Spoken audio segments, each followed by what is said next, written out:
আমাকে মিস করেছে তো, কতটা ভালোবাসা সে দিয়েছে। কি হয়েছে আবার বলো।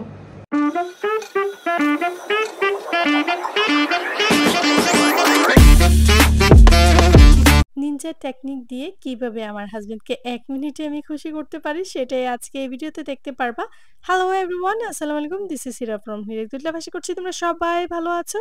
ফার্স্টে নাস্তা করে নিচ্ছি। নাস্তায় কি নিয়েছি সেটা তো অবশ্যই তোমরা দেখতে পারছো।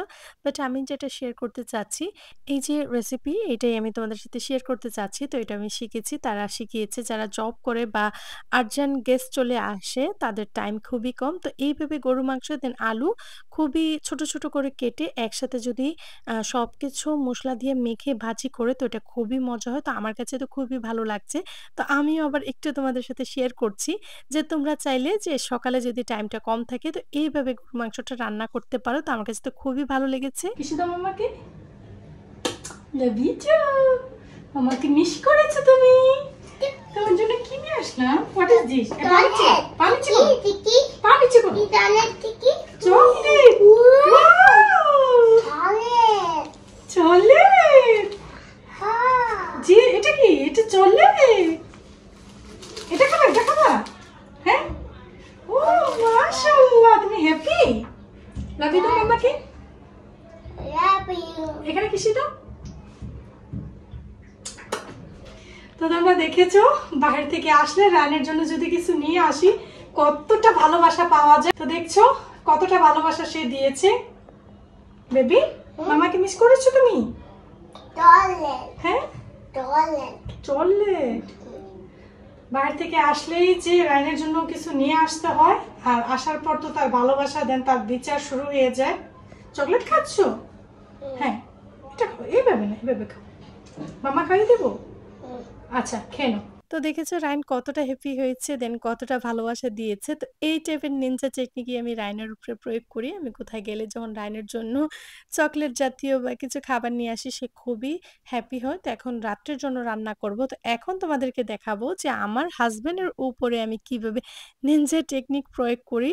তো কিচেনে এখানে রান্নাটা বসিয়ে দিয়েছি। তো এখানে গরুর মাংস আর যেহেতু হাসব্যান্ডের পছন্দ যে রান্নাটা করব সেটা আবার রায়ন এতটা খেতে চায় না। তাই রায়নের জন্য আমি সাথে নুডলসও করে নিয়েছি। কারণ গরুর মাংস রায়ন এতটা খেতে চায় না। তো রায়নের জন্য রায়ন যেভাবে নুডলসটা পছন্দ করে দেখতেই পাচ্ছ খুবই সিম্পল। কারণ বেশি কিছু দেইনি তাহলে রায়ন খেতে পারবে না। রান্না তো বসিয়ে দিয়েছি তো কমপ্লিট হয়ে যাবে। তার ফাঁকে কিছু তোমাদের সাথে কথা বলিনি। আমি না তোমাদেরকে থ্যাংকস জানাতে চাই। কারণ আমার চ্যানেলে ৩,০০০ সাবস্ক্রাইব কমপ্লিট হয়েছে। তো এটা হয়েছে একমাত্র তোমাদের জন্য। তো আমি আবারও মন থেকে তোমাদেরকে ধন্যবাদ জানাতে চাই। কারণ তোমাদের কারণেই এই সাবস্ক্রাইবগুলি আমি পেয়েছি। এই যে বলেছিলাম না নিনজা টেকনিক সেটাই আমার স্টার্ট হয়ে গিয়েছে। তো প্লেট তো সাজিয়ে নিয়েছি। সাজানোর পর তো আমার কাছে কিছুটা আনকমপ্লিট লাগছে। তো সেটা মনে পড়েছে যে আচারই বাকি। কারণ গরুর মাংস খিচুড়ির সাথে যদি আচার না হয় সেটা আনকমপ্লিট থাকে। দেন আরও কিছু মনে হচ্ছে যে বাকি রয়েছে সেটা ছিল কাঁচামরিচ। কারণ এইভাবেই আমার হাসব্যান্ড খুবই পছন্দ করে। সো এইটাই ছিল আমার নিনজা টেকনিক। আমার হাসব্যান্ড থেকে যদি কিছু আমার প্রয়োজন হয় আমি এইভাবে তার পছন্দের খাবারটি রান্না করে তাকে প্লেটটি সাজিয়ে দিই। দেন তখন আমার যাই প্রয়োজন হয় তখন আমি তার থেকে অবশ্যই আমি পেয়ে যাই। তো তোমরাও চাইলে এভাবে নিনজা টেকনিকটা প্রয়োগ করতে পারো বা তোমরা কি করো ভাইয়াদের কাছ থেকে নেওয়ার জন্য অবশ্যই আমাকে কমেন্ট করে জানাতে ভুলবে না। আমার হাসব্যান্ড তো অনেকটাই হ্যাপি হয়ে গিয়েছে।